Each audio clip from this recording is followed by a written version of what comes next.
ಪ್ರಿಯರೇ, ಯೇಸು ಕ್ರಿಸ್ತನ ಪರಿಶುದ್ಧ ನಾಮದಲ್ಲಿ ನಿಮ್ಮನ್ನು ವಂದಿಸ್ತೇನೆ. ದೇವರ ವಾಕ್ಯ ಹಬಕ್ಕೂಕ 2ನೇ ಅಧ್ಯಾಯದ 3ನೇ ವಚನ. ಅಲ್ಲಿ ಹೀಗೆ ಬರೆಯಲ್ಪಟ್ಟಿದೆ, ತಡವಾದರೂ ಅದಕ್ಕೆ ಕಾದಿರು, ಅದು ಬಂದೇ ಬರುವುದು, ತಾಮಸವಾಗದು ಎಂಬುದಾಗಿ.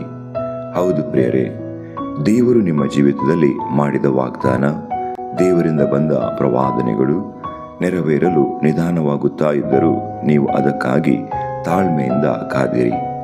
ದೇವರ ಅದ್ಭುತ ಕಾರ್ಯ ನಿಮ್ಮ ಜೀವಿತದಲ್ಲಿ ಖಂಡಿತವಾಗಿ ನೆರವೇರುತ್ತದೆ. ದೇವರು ವಾಗ್ದಾನಗಳನ್ನು ವಿಶೇಷವಾಗಿ ನೆರವೇರಿಸುವಾತನು.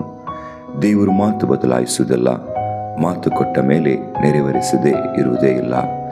ಇನ್ನು ದೇವರ ಕಾರ್ಯ ನಿಮ್ಮ ಜೀವಿತದಲ್ಲಿ ನೆರವೇರಲು ತಡವಾಗದು, ಶೀಘ್ರದಲ್ಲಿ ನೆರವೇರುವುದು. ದೇವರು ನಿಮ್ಮನ್ನು ಆಶೀರ್ವದಿಸಲಿ.